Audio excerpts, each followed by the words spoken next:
Bonjour et bienvenue dans cette section de la formation consacrée aux atouts de la 5G DHC et aux défis qui restent à relever. Je m'appelle Mathilde Henry. Je travaille chez Greenflex, un cabinet de conseil français spécialisé dans l'énergie et l'environnement. Notre équipe est heureuse de vous présenter cette formation préparée en collaboration avec d'autres partenaires du projet D2 Grids. Aujourd'hui, dans cette présentation, nous allons étudier l'efficacité énergétique et les avantages environnementaux de la 5G DHC. Nous verrons pourquoi la 5G DHC est mieux adaptée à certaines zones et aborderons la difficile question du coût de cette solution technologique. Nos explications s'appuieront sur des exemples concernant les sites pilotes du projet D2 Grids. Commençons par voir pourquoi la 5e génération de réseaux de chaleur et de froid urbain est une excellente solution pour réduire les émissions de gaz à effet de serre liées au chauffage et au refroidissement. Je vais vous montrer qu'il s'agit du réseau de chaleur et de froid urbain le plus performant, qui permet d'utiliser une quantité constante d'énergie renouvelable, y compris issue de sources d'énergie sous-utilisées, et dont le fonctionnement réduit les besoins en combustibles fossiles lors des pics de charge. Pour atteindre les objectifs de l'accord de Paris fixé lors de la COP21, la priorité de l'Europe est de réduire sa consommation d'énergie. Les réseaux de chaleur et de froid urbain de 5e génération sont très performants et réduisent au maximum les pertes thermiques.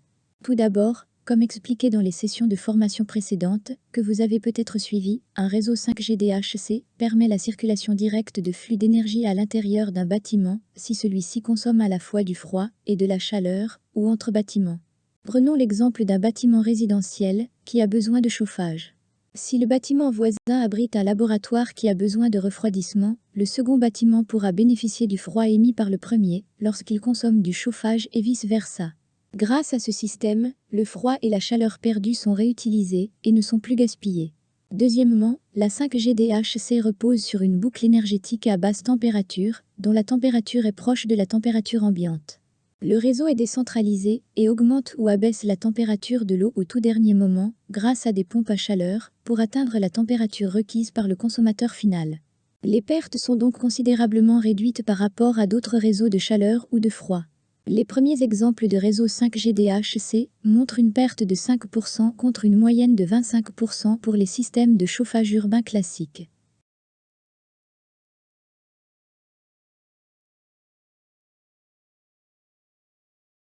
Par exemple, à Brainsum, le site pilote néerlandais de D2 Grids, 3 centrales électriques décentralisées fournissent de l'eau chaude à des pompes à chaleur situées dans chaque bâtiment, qui augmentent la température au niveau requis au dernier moment.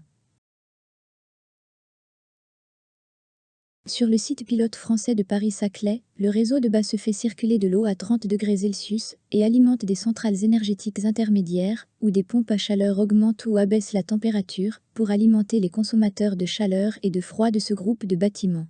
De fait, en produisant de la chaleur, ces pompes à chaleur émettent du froid, qui peut ensuite être utilisé pour alimenter des consommateurs de froid. Les consommateurs de chaleur et de froid échangent ainsi de l'énergie par l'intermédiaire de ces pompes à chaleur. Après avoir réduit au maximum les pertes énergétiques de ces quartiers, la 5G DHC vise à maximiser l'utilisation des énergies renouvelables pour couvrir les besoins en énergie externe restants.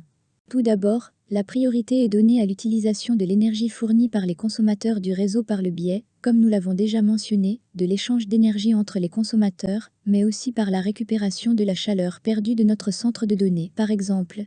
Deuxièmement, l'avantage d'une boucle basse température est qu'elle permet d'employer une énergie à basse température sous-utilisée, comme la géothermie, l'eau de mine ou l'hydrothermie, c'est-à-dire l'extraction d'énergie de l'eau, des lacs ou des mers. Les sources renouvelables à haute température peuvent ainsi être réservées à la demande haute température, qui ne peut être satisfaite par des sources à basse température. C'est notamment le cas de certains processus industriels ou de la production d'électricité. Enfin, l'électricité nécessaire aux pompes à chaleur peut être fournie par des sources renouvelables, telles que des panneaux photovoltaïques, qui peuvent être couplés à un système de stockage pour en maximiser l'utilisation.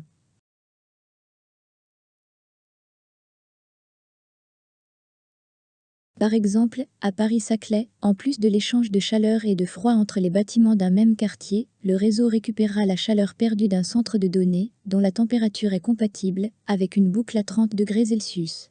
Le réseau sera également alimenté en électricité d'origine photovoltaïque. À Glasgow, le projet pilote écossais de D2 Grids, le réseau de base est alimenté par deux sources à basse température, la chaleur perdue issue des gaz d'échappement d'une centrale de cogénération et la chaleur perdue provenant des eaux usées. Des panneaux photovoltaïques et thermiques hybrides seront également installés pour produire à la fois de l'électricité pour les pompes à chaleur et de l'eau chaude pour les bâtiments. Enfin, le dernier avantage environnemental de la 5G DHC est la réduction des besoins en combustibles fossiles. Les sources renouvelables à basse température n'ont en effet qu'un flux d'énergie prédéfini. La demande d'énergie sur le réseau risque de dépasser cette capacité maximale à certains moments, par exemple lorsque tous les clients ont besoin de chaleur ou de froid en même temps. Pour couvrir ces pics de demande, les réseaux classiques utilisent des générateurs de secours fonctionnant avec des combustibles fossiles. Parallèlement à la réduction de la demande totale de chaleur sur le réseau, il est donc essentiel de réduire la demande de pointe à court terme en décalant une partie de la consommation plus tôt ou plus tard, pour tendre vers une chaleur 100% renouvelable sur le réseau. C'est pour cette raison que la 5G DHC encourage le recours au stockage thermique et à des systèmes de gestion avancés de sites. Le stockage thermique peut être utilisé pour stocker de l'énergie lorsque la demande est moindre, puis en fournir pendant les périodes de pointe, afin de réduire la demande d'énergie externe. C'est ce que l'on appelle le nivellement des pics. La gestion avancée de la demande est utile pour anticiper les pics de consommation et décaler la consommation avant ou après le pic en utilisant l'inertie des bâtiments pour assurer une température de confort correcte. C'est ce que l'on appelle le décalage de pic.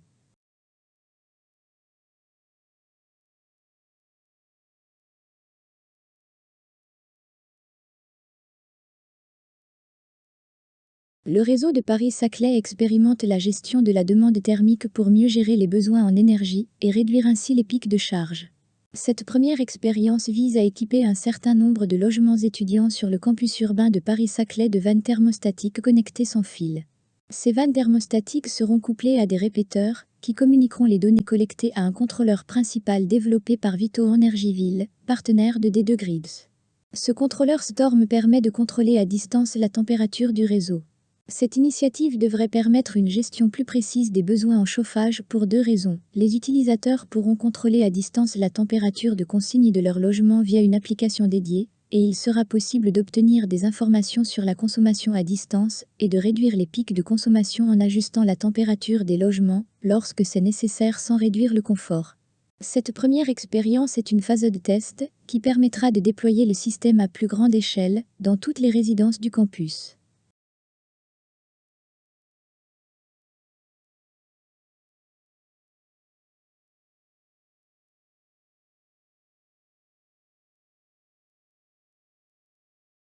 Nous avons vu que la 5G DHC est une solution très efficace sur le plan énergétique qui réduit les pertes du système de chaleur et de froid et tend vers l'utilisation de 100% d'énergie renouvelable grâce à l'emploi de ressources renouvelables, à la récupération de chaleur à basse température et à la réduction des besoins en combustibles fossiles. Cependant, comme vous pouvez l'imaginer, une solution aussi efficace est mieux adaptée aux zones performantes sur le plan de l'efficacité énergétique et aux zones en situation d'équilibre énergétique. Étant donné que le réseau 5G DHC s'appuie sur une boucle tempérée, il est préférable de relier des bâtiments qui ne nécessitent pas d'énergie à haute température. Même si les pompes à chaleur peuvent permettre à l'eau d'atteindre une température élevée, réduire les besoins d'eau très chaude maximise leur efficacité et réduit la consommation d'électricité. Les bâtiments neufs ou rénovés sont donc les consommateurs idéaux pour un réseau de ce type. Qui plus est, comme le premier principe de la 5G DHC est de maximiser l'échange d'énergie entre les consommateurs, ce concept convient mieux aux zones où les demandes de chaleur et de froid sont équilibrées.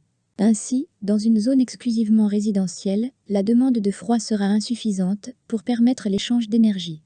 Il est donc préférable de cibler les quartiers ayant des consommateurs de chaleur et de froid.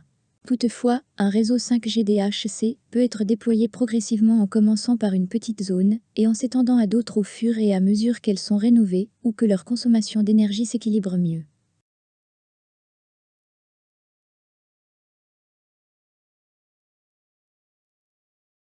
Ainsi, à Brinsomme, le réseau fournira de l'énergie à des bâtiments offrant une haute efficacité énergétique et équipés d'un système de chauffage par le sol qui limite leurs besoins en température élevée.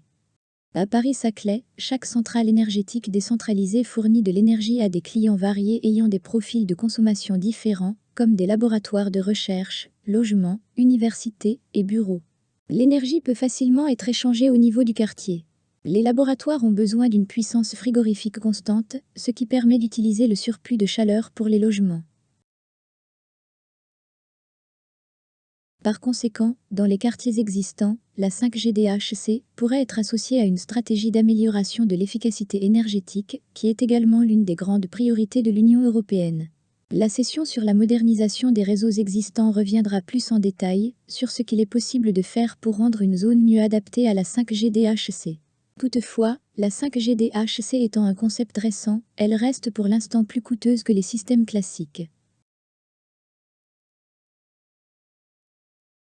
En effet, pour concurrencer les technologies de chauffage classiques, la 5G DHC doit s'efforcer de minimiser les coûts afin de fournir de la chaleur moins chère aux utilisateurs finaux.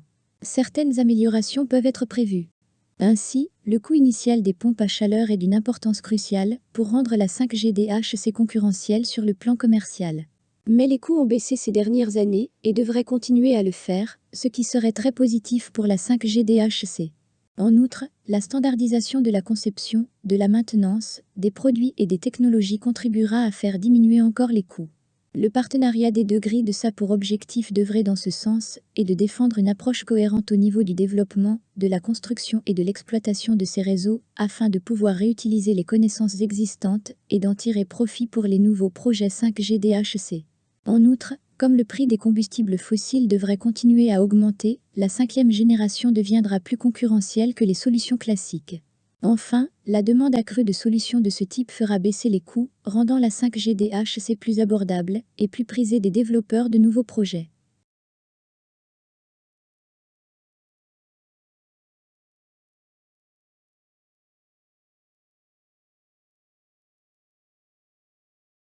Merci beaucoup d'avoir suivi cette session sur les avantages de la 5G DHC et les défis qui restent à relever.